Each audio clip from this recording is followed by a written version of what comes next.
Hello everyone, हम discuss कर रहे हैं समुच्चय बोधक के बारे में।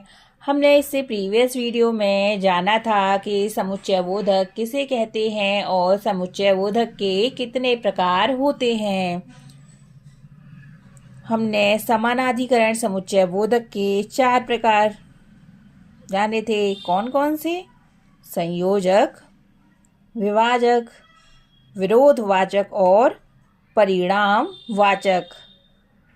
संयोजक के बारे में तो हमने प्रीवियस वीडियो में डिस्कशन कर लिया है। अब हम जानेंगे कि विभाजक क्या होते हैं। विभाजक शब्द सुनकर आपके मन में क्या विचार आता है, बताओ। एक से अधिक शब्दों, वाक्यांशों अथवा वाक्यों के भेद या अलगाव को प्रकट करते हुए जो शब्द उन्हें जोड़ते हैं वही तो होते हैं विभाजक। नहीं आया समझ में? कोई बात नहीं, उदाहरण से हम इसे समझते हैं। उदाहरण है, चाहे ये मानो चाहे वो मानो, दोनों एक समान हैं। दूसरा वाक्य है, न मैंने खाया और न उसने खाया। अब इन वाक्यों में आप देख सकते हैं कि चाहे, न, या शब्द दो वाक्यों या शब्दों में विकल्प को प्रकट करते हुए उन्हें जोड़ने का काम कर रहे हैं। इसलिए यह क्या है? विभाजक।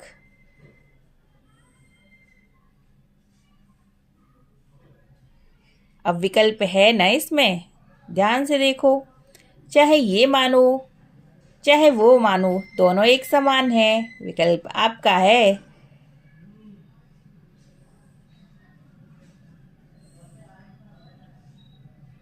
अब हम जानेंगे विरोधवाचक के बारे में। दो शब्दों अथवा उपवाक्यों को जोड़ते हुए जो उनके परस्पर विरोध का बोध कराते हैं वही विरोधावाचक कहलाते हैं। वाक्य जानना चाहते हो तो चलो उदाहरण से समझते हैं। राम ने नहीं बल्कि श्याम ने मारा था। नाम तो आपने राम का लगा दिया, लेकिन मारा तो श्याम ने था। एक और वाक्य देखो, आप चाहे तो मुझे मार सकते हैं, लेकिन मैं आपके कहने के अनुसार नहीं चलूंगा। कितनी जिद है इस वाक्य में, देखने से पता चलता है।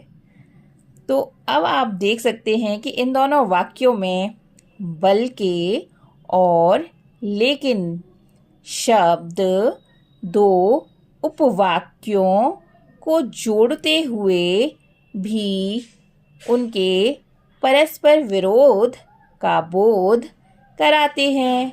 इसीलिए यह विरोधावाचक है।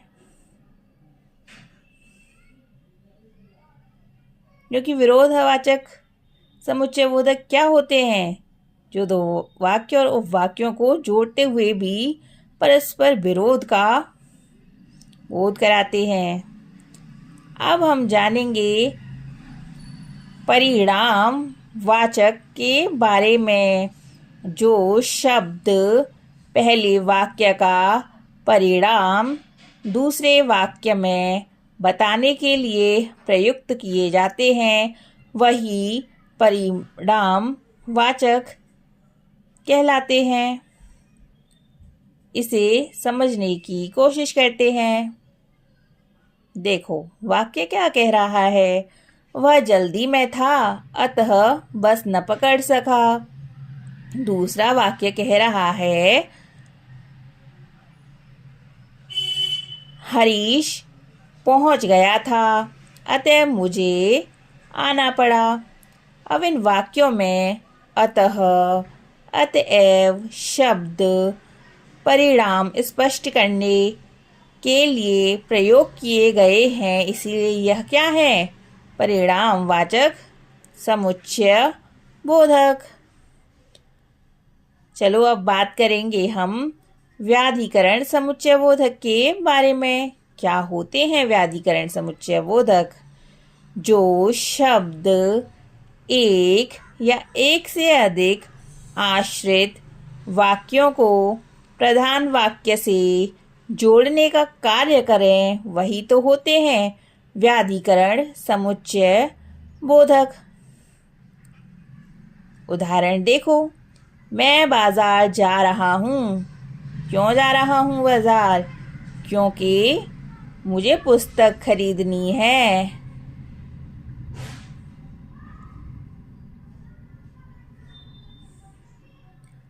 दूसरा वाक्य है, मैं यह चाहता हूँ कि तुम खुश रहो।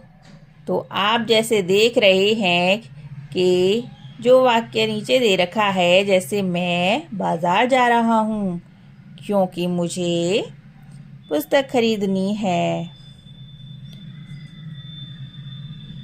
तो इन वाक्यों में क्योंकि और कि आदि शब्द आश्रित वाक्यों को प्रधान वाक्य से जोड़ रहे हैं, अतः ये व्याधिकरण समुच्चय बोधक हैं। अब इसमें आश्रित वाक्य कौन सा है और प्रधान वाक्य कौन सा है, यह आप कमेंट बॉक्स में लिखकर बताओ।